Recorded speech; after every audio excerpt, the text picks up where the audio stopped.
안녕하세요, 네. 대표님. 오늘은 안경이 새로 바뀌셨어요. 저 안경 한 50개 있어요.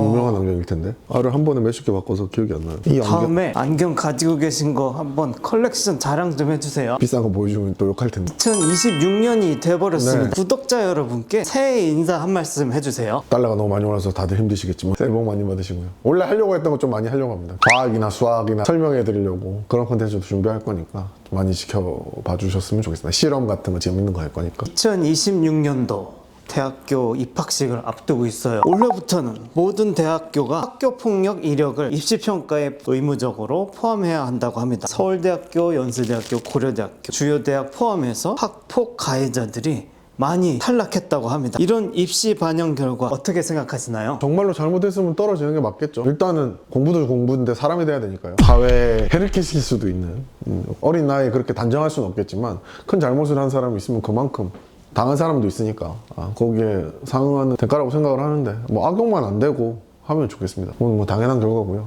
옛날에 제가 학원에서 이제 상담 컨설팅 한 친구가 있었는데 전교 1등이었거든요. 근데 학폭 때문에 서울대를 못 썼어요. 근데 진짜 학폭을 했느냐? 모르죠. 걔랑 걔 부모님 말씀으로는 전교 2등이 학폭위를 열어서 처분을 받아가지고 걔가 서울대 지원할 수 있는 권리를 잃었거든요. 내용이 뭐냐? 원래 1등이랑 2등이랑 그 다음 나머지 애들이랑 친한 한 7, 8명이 있었는데 같이 맨날 돌아다녔대요.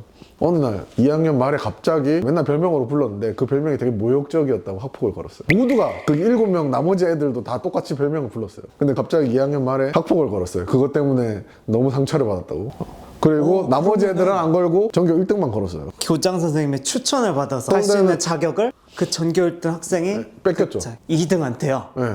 그리고 다른 학교 갈 때도 피해가 있었겠죠. 생활기록부에 남았기 때문에. 굉장히 영화 같은 이야기인데요. 2년 넘게 가만히 있다가 갑자기 학폭을 걸어서 처분을 받게 하고 나머지 학생들은 안 걸고 그 학생만 걸었다는 게 나머지도 다 똑같이 불렀는데 반성문도 쓰고 뭐 했는데 그쪽 아버님 변호사였다 그런 것 같던데 반대편이 모르겠습니다. 그게 진짜로 학폭에 걸릴 만한 내용인지. 근데 피해받은 사람이 피해받았다고 우기니까 할 말이 없는 거죠. 정신적인 피해가 컸다라고 하니까. 친구들한테 누구나 별명을 부를 수는 있잖아요. 그 별명이 뭐 어릴 때 부르는 별명 보면 뭐 외설적일 수도 있고 모욕적일 수도 있을 만한 별명을 누구나 지어주기도 하는데 그런 일이 있었다고 하는데 그건 좀 너무하지 않나. 그 친구하고 이야기도 해보고 성적도 보고 뭐 학교 생활도 열심히 하고 뭐 반장도 하고 학생회장도 하고 남들이 보기에는 다 멀쩡한 친구였거든요. 근데 그 일 하나로 이제 서울대를 못 갔죠. 조금 투명했으면 좋겠어요. 진짜 잘못한 친구인지 아닌지 뭐 좀 억울하게 받았느냐. 사실 가해를 가한 친구도 그 사실을 몰랐잖아요. 평생 맨날 같이 노니까 몰랐으니까 뭐 그런 거는 조금 애매한 것 같기도 해요. 진짜로 사람 나쁜 짓 해가지고 막 때리고 뭐 이런 거면 당연히 처벌을 받아야 되겠죠. 실제로 잘못한 친구들은 페널티를 받아야 된다고 생각해요. 올해 아마 거의 다 떨어졌을 거예요. 공개된 사람들은 그렇게 생각합니다. 학폭 가해자로 지목된 학생들이 소송을 통해서 졸업 직전에 생활기록부의 학폭 기록을 없애는 경우가 많다고 합니다. 그럴 만한 일이어서 삭제가 됐다면 거기에 대해서 우리가 믿음을 안 가질 수는 또 없잖아요.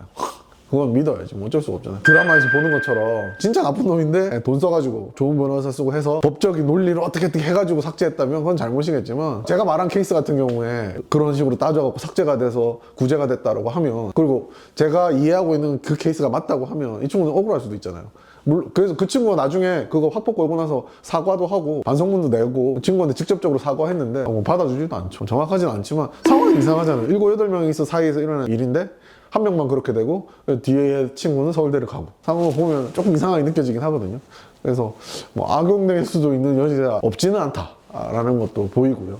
1, 2등 사이에 그런 일이 있다. 참 쉽지는 않은 일이지만 2등이 그런 식으로 시비를 건다. 뭐 그럴 수도 있다는 거죠. 문제가 없다고 판명이 나오면 삭제를 해주는 게 맞을 거고 적혀 있는 것만 보고 판결에 갔다라는 거 보고 나쁘게 볼 건 아닌 것 같아요. 사회에서 그런 기록이나 이런 게 남아있다 하더라도 클리어하게 객관적인 시선으로 바라볼 수 있는 눈도 필요할 것 같고요. 근데 진짜 잘못을 했어도 이 친구가 갱생을 해서 그 다음에 어떻게 살아왔느냐도 평가는 해줘야 될 것 같아요. 이 친구가 그 다음에 어떤 행동을 하고 어떻게 생활하고 이런 것들을 보고 고려해줄 여지가 있다면 다시 기회를 주는 것도 나쁘진 않다. 영구적으로 낙인을 찍는 것보다는 잘못하고 나서 그 이후에 어떻게 했는지도 평가를 해서 참자해줄 부분 참조해주고 진짜 나쁜 놈이네? 그러면 깎아야 될 것 같고 실제로 잘못한 거에 대해서는 대가를 받아야 되겠죠.